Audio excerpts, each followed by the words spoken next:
सोचिए, बचपन की यादें क्या होती हैं? कुछ नज़ारे, कुछ आवाजें, कुछ महक, है ना? पर क्या हो अगर उस प्यारी सी दुनिया पर अचानक एक साया पड़ जाए?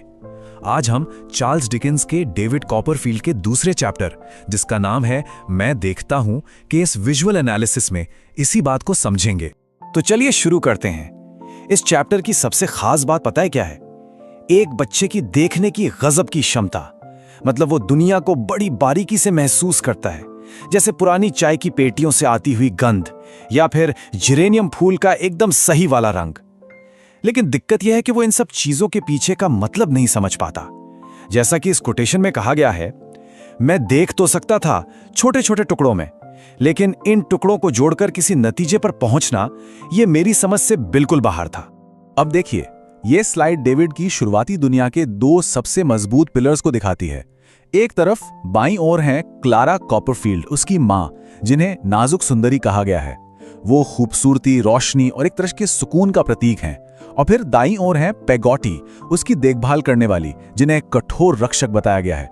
उनका कोई खास आकार नहीं है, पर वो चट्टान की तरह मजबूत हैं और उनकी एक उंगली तो इतनी सख्त है जैसे कोई जेबी जायफल किसनी हो। तो डेविड की शुरुआती दुनिया बस उसके घर तक ही सिमटी हुई थी। एक ऐसा छोटा सा स्वर्ग जो अलग अलग तरह की महक और एहसासों से भरा था। चलिए जरा इस नक्शे पर नजर डालते हैं। पहला है रसोई और आंगन, जहां पेगोटी का राज चलता था और जहां के डरावने मुर्गे डेविड को कंपा देते थे। फिर आता है वो अंधेरा स्टोर रूम, एक डरावना सा गलियारा जहां साबुन, अचार, काली मिर्च, मोमबत्तियों और कॉफी की मिलीजुली महक आती थी। और आखिर में है पिछला बगीचा, जिसे तितलियों का इलाका कहा गया है, जहां दुनिया के सबसे रसीले फल उगते थे। जब तक जिंदगी में असली दुख नहीं आया था, डेविड के लिए बाहरी दुनिया कोई मायने नहीं रखती थी। यहां तक कि पास वाला चर्च का कब्रिस्तान भी उसके लिए शांति की जगह थी, मातम की नहीं। उसे लगता था कि वहां की घास सबसे हरी है और कब्र के पत्थर सबसे शांत। दरवाजे के पास घूमती हुई भेड़ों को वो पापी नहीं बल्कि मटन की तरह दिखता था, और पादरी के उपदेश तो उसके लिए उनींदी लोरी जैसे थे, जिन्हें सुनते सुनते वो अक्सर सो जाता था। और यहीं से कहानी का माहौल थोड़ा गंभीर होने लगता है।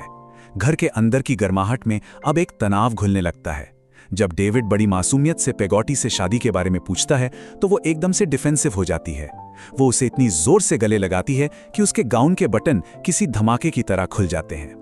देखिए, विडंबना यह है कि वो लोग मगरमच्छ जैसे असली शिकारियों की बातें कर रहे होते हैं, और ठीक उसी पल एक असली शिकारी उनके बगीचे के गेट पर दस्तक देता है। और बस इसी दस्तक के साथ घर की सारी सुरक्षा टूट जाती है। डेविड की पारखी नजरें इस घुसपैठिए को देखते ही एक अजीब सी नफरत महसूस करती हैं। वो मिस्टर मर्डस्टोन की गहरी आवाज से सिहर जाता है। उसे ये बिल्कुल बर्दाश्त नहीं होता कि वो अजनबी उसकी माँ का हाथ छुए, और वो नमस्ते करने के लिए अपना हाथ आगे बढ़ाने से साफ मना कर देता है। और आखिर में वो उसकी अशुभ काली आंखों में एक आखिरी गहरी नजर डालता है। मिस्टर मर्डस्टोन का वो छोटा सा दौरा घर के शांत माहौल को पूरी तरह तबाह कर देता है, और यहीं पे घर के उस सुकून भरे रिश्ते में पहली दरार पड़ती है। आप इस लाइट के बीच में वो दरार देख सकते हैं। एक तरफ पेगोटी है, जो डेविड के स्वर्गीय पिता के प्रति अपनी वफादारी में एक बैरल की तरह अकड़ कर खड़ी है, और दूसरी तरफ क्लारा है, जो दिखावे के आंसुओं में डूब जाती है और पेगोटी पर ही बेरहम होने का इल्जाम लगाकर अपनी झूठी शान को बचाने की कोशिश करती है। अब लोएस्टॉफ्ट जाते हुए रास्ते में डेविड मिस्टर मर्डस्टोन के चेहरे को ऐसे घूरता है मानो कोई कैदी अपने जेलर को परख रहा हो। चलिए देखते हैं वो क्या क्या नोटिस करता है। सबसे पहले उथली आंख, एक ऐसी काली आंख जिसमें झांकने के लिए कोई गहराई ही नहीं थी। फिर भारी कॉन्ट्रास्ट, सफेद, काले और भूरे रंग के चेहरे पर और भी ज्यादा घने काले बाल, और आखिर में कठोर जबड़ा, एक चौकोरपन जो उसकी छोटी छोटी काली दाढ़ी की वजह से और भी ज्यादा सख्त लगता है। ये स्लाइड एक बहुत ही क्रूर मजाक को दिखाती है। पहले बाईं ओर देखते हैं, बच्चे की हकीकत। डेविड को लगता है कि उसे भी बातचीत में शामिल किया गया है। वो शेरी पीता है और मजे से हंसता है।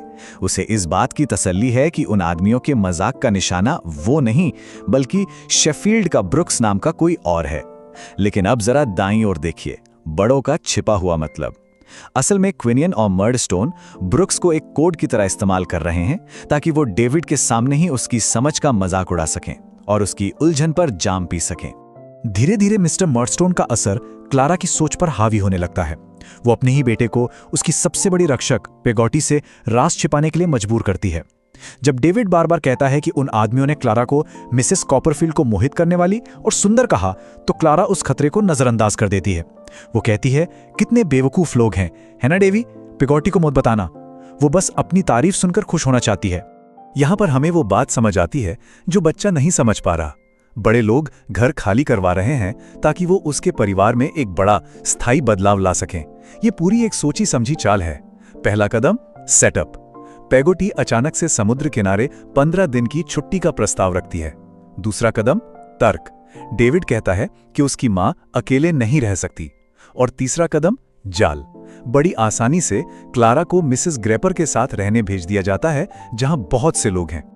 बड़ों की इन साजिशों से पूरी तरह अनजान डेविड तो जाने के लिए उम्मीद के बुखार में तप रहा है।